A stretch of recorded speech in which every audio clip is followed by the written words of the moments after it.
एक बार गौतम बुद्ध से कोई पूछता है, बुद्ध, इस जीवन में कोई व्यक्ति दुखी है और कोई व्यक्ति सुखी, ऐसा क्यों है?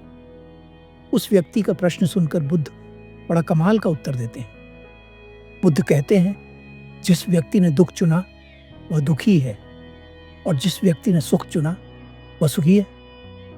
बुद्ध के उत्तर को सुनकर वह व्यक्ति बहुत आश्चर्यचकित होता है।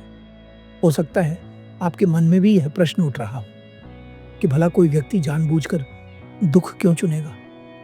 गौतम बुद्ध ने जो बात कही है वह सरल है, सीधी है, लेकिन बहुत गहरी भी है। इस बात की गहराई को समझने के लिए हमें एक गहरी समझ की आवश्यकता है। वह व्यक्ति बुद्ध से कहता है, बुद्ध, भला कोई जानबूझकर दुख का चुनाव क्यों करेगा?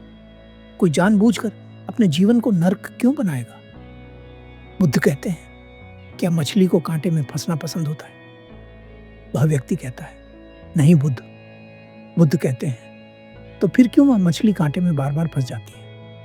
वह व्यक्ति कहता है, पता नहीं बुद्ध, मुझे इस प्रश्न का उत्तर नहीं पता। बुद्ध कहते हैं, प्रलोभन, सुख की आशा।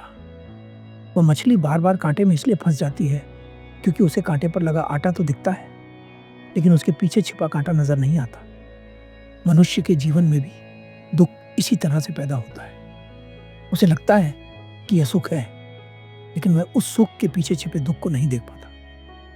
कोई भी व्यक्ति जानबूझकर दुख को ग्रहण नहीं करता, वह सुख के प्रलोभन में दुख को ग्रहण करता है। हमें लगता है कि हम सुख भोग रहे हैं, परंतु वास्तविकता कुछ और होती है। बुद्ध को सुनते समय एक बात जो आपको समझनी चाहिए वो ये है कि एक सच्चा गुरु हमेशा अपने शिष्य के मन में प्रश्न पैदा करता है, क्योंकि प्रश्न ही आपके विकास का कारण बनते हैं। तो हो सकता है कि आपके भीतर कुछ प्रश्न उठे, तो उन प्रश्नों को देखकर परेशान ना हो। अब एक बड़ी कमाल की घटना जो मैं आपको बताना चाहता हूं। इस घटना से आप बुद्ध की बात को और गहराई से समझ पाएंगे। एक बार एक व्यक्ति एक बौद्ध भिक्षु से पूछता है, मुनिवर, आप हर समय प्रसन्न कैसे रह पाते हैं? क्योंकि मैंने अपने जीवन में धनी से धनी लोग देखे हैं, यहाँ तक कि राजा भी कभी ना कभी दुख का सामना करते हैं, परंतु आपके पास ऐसी क्या चीज है जो आपको हमेशा प्रसन्न रखती है? वे बौद्ध भिक्षु कहते हैं, जब से मैं भिक्षु बना हूं तब से मेरा एक ही प्रयास है कि मैं अपनी ऊर्जा को ऊपर उठा सकूं, और मैं उसी प्रयास में लगा हुआ हूं। इसलिए मेरे भीतर प्रसन्नता और आनंद बढ़ रहा है। वह व्यक्ति पूछता है, परंतु जब ऊर्जा प्राकृतिक रूप से नीचे की ओर बह रही है तो उसे ऊपर की ओर क्यों उठाना है? भला प्रकृति के काम में बाधा क्यों डालनी है? वे बौद्ध भिक्षु पूछते हैं, क्या तुमने बहते हुए जल को देखा है? वह व्यक्ति कहता है, हाँ, मैंने देखा है। वे बौद्ध भिक्षु कहते हैं, तो तुमने ध्यान दिया होगा कि जल हमेशा नीचे की ओर बहता है, उसकी प्रकृति नीचे की ओर बहना है। क्या मैं सही कह रहा हूं? वह व्यक्ति कहता है, हाँ, यह सत्य है, जल की प्रकृति नीचे की ओर बहना होती है। वे भिक्षु कहते हैं, नहीं, जल की प्रकृति सिर्फ नीचे की ओर बहना नहीं होती। यह हम समझते हैं कि जल केवल नीचे बहता है, परंतु सच्चाई यह है कि रूपांतरण के कारण जल ऊपर की ओर भी बहता है। वह व्यक्ति पूछता है, परंतु कैसे मुनिवर?